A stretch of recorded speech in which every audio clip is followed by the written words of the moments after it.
ये चैनल केवल मनोरंजन के लिए है। हम किसी भी तरह के अंधश्रद्धा को बढ़ावा नहीं देते। रात के 12:30 बज रहे थे। कोल्हापुर में धाराशिव जाने वाली सीनियर कॉलेज के छात्रों की बस जंगल के रास्ते से गुजर रही थी। ट्रिप खत्म करके वे वापस धाराशिव आ रहे थे। दिन भर मौज मस्ती करने की वजह से सभी छात्र थक कर सो गए थे। दरवाजे की सीट के पास विकास सर और सुशील सर खर्राटे ले रहे थे। बस ड्राइवर विजय मामा भी नींद में बस चला रहे थे। उनके बगल वाली सीट पर प्यून पांडु मामा बैठे हुए थे कि तभी बस के सामने जंगली सुअरों का झुंड आया। विजय मामा ने बस जंगल में रोक दी। कुछ देर में जब रास्ता खाली हुआ तो बस फिर से चलने लगी। कुछ ही देर में विकास सर के पीछे ही दूसरी सीट पर बैठा श्याम नींद से जाग गया। श्याम की उम्र 21 साल थी। पढ़ाई में बहुत तेज था, लेकिन हमेशा अकेला रहने वाला। ना किसी से बनती थी, ना ही उसका कोई दोस्त था। वह दूसरी सीट पर अकेला बैठा हुआ था। सर, टॉयलेट जाना है। सर ने आधी आंखें खोलकर खिड़की से बाहर देखा। बस अभी भी जंगल में ही थी। थोड़ी देर बैठ जाओ, जब जंगल खत्म होगा तब मुझे उठा दो, मैं बस रोक दूंगा। वे बोले और फिर आंखें बंद कर सो गए। श्याम बस की खिड़की से बाहर देखने लगा और जंगल खत्म होने का इंतजार करने लगा। कुछ ही देर में जंगल खत्म हुआ और बस वीरान जगह पर आ गई। उसने विकास सर को जगा दिया और उन्होंने ड्राइवर से बस को रोकने के लिए कहा। जैसे ही बस रुकी, विकास सर बोले, किसी को टॉयलेट होना है तो अभी उतर जाओ, वरना बस सीधे धाराशिव जाकर ही रुकेगी। आवाज सुनकर पिछली सीट पर बैठा श्रीकांत नींद से जाग गया। विकास सर टॉर्च लेकर पहले बस से बाहर उतर गए। उनके पीछे पीछे श्याम और श्रीकांत भी उतरे और वो दोनों अलग अलग झाड़ी के पीछे टॉयलेट करने गए। श्याम टॉयलेट करके वापस आया, लेकिन श्रीकांत अभी भी नहीं आया था कि तभी श्रीकांत जोर से चिल्लाया। उसकी आवाज सुनकर विकास सर और श्याम उसकी ओर भागे, लेकिन तभी श्रीकांत झाड़ी से बाहर आया। क्या हुआ, क्यों चिल्लाए थे? कुछ नहीं सर, चप्पल से होकर कांटा पैर में चुभा। उसकी आवाज सुनकर ड्राइवर और प्यून भी नीचे उतरे थे।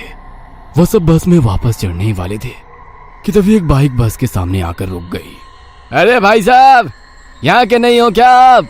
क्या आपको पता नहीं कि इस रास्ते पर लोगों को हमेशा चकवा लगता है? बाइक चलाने वाला बोला। चकवा नाम सुनकर विकास सर बोले, हाँ पता है, हम बस निकल ही रहे हैं। और वो सब बस में बैठ गए। सर, वो आदमी किस चकवे के बारे में बात कर रहा था? प्यून ने अगली सीट से ही मुड़कर विकास सर से पूछा। हिंदी में चकवा मतलब छलावा, छलावा मतलब भूत। कहते हैं जो लोग रात में सफर करते हुए मरते हैं, उनकी आत्मा छलावा बन जाती है।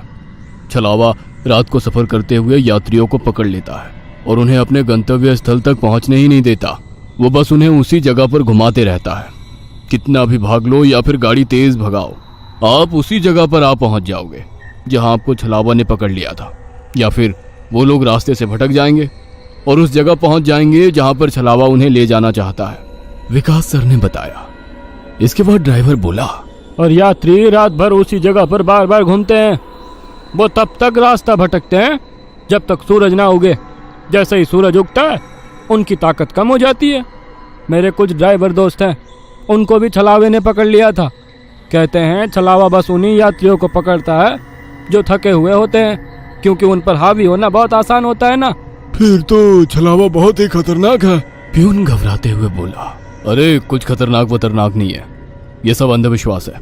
ड्राइवर जब थक जाता है तो रात में उसे रास्ता समझना मुश्किल हो जाता है, इसलिए उसे भ्रम हो जाते हैं और वो रास्ता भटकता है। इसे ही अनपढ़ लोगों ने भूत यानी चकवा या छलावा का नाम दिया है। विकास सर बोले। ये सभी बातें श्याम और श्रीकांत सुन रहे थे। नहीं सर, छलावे होते हैं और कुछ छलावे तो जानलेवा भी होते हैं। मेरे दादाजी को छलावे ने इतना परेशान किया था कि मरते मरते बचे थे। रात को जितने भी एक्सीडेंट होते हैं, उनमें से कुछ ना कुछ एक्सीडेंट छलावे के कारण ही होते हैं। वो रात के बेरहम शिकार होते हैं। यात्रियों की थकान और डर ही उनकी ताकत होती है। शिकारियों की तरह ही वे यात्रियों को डराते हैं, भगाते हैं और उनकी जान लेकर उनका शिकार करते हैं। हमें बस इतना पता चलता है कि कार एक्सीडेंट में उनकी मौत हो गई है, लेकिन मौत का कारण छलावा ही होता है सर। श्याम ने डरावनी आवाज में कहा। सर, इस का कुछ मत सुनो। इसकी बुआ राइटर है, उन्हीं से सुनी होंगी ये बातें। और राइटर लोगों का तो काम ही होता है बातें बनाना, उसी से तो उनका घर चलता है। पिछली सीट पर बैठे श्रीकांत ने कहा। श्रीकांत, चुप हो जाओ और सो जाओ। उन्होंने डांटते हुए कहा। और उसके बाद सभी लोगों ने आंखें बंद कर ली और सो गए। कुछ समय बीता। शाम अभी भी जाग रहा था और खिड़की से बाहर देख रहा था। बस किसी जंगल के बीचों बीच से गुजर रही थी कि तभी उसने देखा कि रास्ते के किनारे एक बंद पड़ी चाय की टपरी है। लेकिन ये चाय की टपरी तो मैंने पीछे भी पहले वाले जंगल में देखी थी। वह मन ही मन बोला और खिड़की के बाहर देखने लगा। तब उसे पता चला कि वो तो वही जंगल है जो वीरान जगह से पहले आया था। वह भागते हुए ड्राइवर के पास गया। विजय मामा नींद में बस चला रहे थे। बीच बीच में आंखें झपका रहे थे। विजय मामा, बस कौन से जंगल में है? होगी किसी जंगल में। रास्ते में जंगल कम है क्या? नहीं मामा, हम वापस उसी जंगल में पहुंच गए हैं जहां पर बस के सामने जंगली सुअर आ गए थे। नहीं बेटा, तुम्हें कुछ तो गलतफहमी हो रही है। वो जंगल तो कब का पीछे छूट गया है ना। उनकी बहस सुनकर विकास सर नींद से जाग गए। क्या हुआ श्याम? सर, हमें छलावा लग चुका है। उसने हमें पकड़ लिया है क्योंकि बस वापस उसी जंगल में आई है जहां से पहले गुजरी थी। लेकिन विकास सर भी ड्राइवर की तरह उस पर विश्वास नहीं कर रहे थे। सर, अगर आपको मेरी बात पर यकीन नहीं हो रहा है तो बाहर देखो। अभी कुछ देर रास्ते के किनारे एक ट्रक दिखाई देगा जो एक्सीडेंट में पलटी हो चुका है। और कुछ ही देर में रास्ते के किनारे सभी को पलटी हुई ट्रक दिखाई दी। ये देखकर सभी हैरान हो गए थे। ड्राइवर ने भी मान लिया कि श्याम सच बोल रहा है कि तभी जंगल खत्म हो गया और बस वही सुनसान वीरान जगह पर पहुंच गई जहां पर वो कुछ देर पहले टॉयलेट करने के लिए रोक दी गई थी। ये देखकर सभी की आंखें फटी की फटी रह गई थी। विकास सर की तो बत्ती ही गोल हो गई थी। श्रीकांत पिछले सीट से आगे आ चुका था। सबके चेहरे का रंग उड़ गया था। बस अभी भी रास्ते पर चल रही थी कि तभी वो फिर से वापस वही जंगल में पहुंच गई। वह सभी जान गए कि उन्हें छलावा ने पकड़ लिया है। ड्राइवर कोई दूसरा रास्ता मिलता है या नहीं ये देख रहा था, लेकिन फिर भी बस वापस उसी जंगल में आ जाती थी। ऐसा लग रहा था कि मानो पूरी दुनिया में बस वही एक रास्ता है जो घूम फिर कर उसी जंगल में ले आता है। सर, अभी इस छलावे से कैसे निकले? मैंने सुना है कि छलावे से बाहर तभी निकल सकते हैं जब सुबह हो जाए।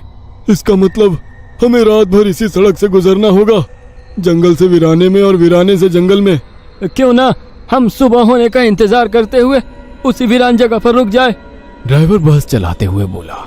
लेकिन शायद मैंने सुना है कि छलावे में रुकना ठीक बात नहीं है।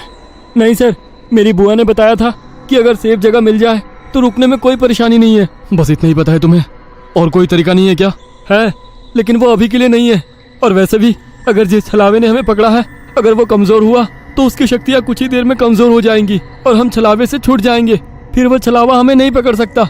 इन सभी की बातें सुनकर सोए हुए सुशील सर जाग गए। अरे क्या हुआ? आ गया क्या मेरा बोरगांव? सुशील सर उबासी लेते हुए बोले। तभी सभी ने उन्हें घटी हुई घटना बता दी। यह सुनकर सुशील सर के तो मानो होश ही उड़ गए। लेकिन तभी ड्राइवर जोर से चिल्लाया, सर, आगे एक गांव आया है। यह सुनकर सभी लोग ड्राइवर की तरफ भागे। तब उन्हें रास्ते के किनारे एक बोर्ड दिखाई दिया जिस पर लिखा था, बोरगांव में आपका स्वागत है। यह देख सुशील सर जोर से चिल्लाए, ये तो मेरा गांव है, लेकिन हम यहाँ इतने जल्दी कैसे पहुंचे? हमें तो कोल्हापुर से निकले मुश्किल से 2 घंटे हो गए हैं और मेरा गांव कोल्हापुर से 6-7 घंटे की दूरी पर है।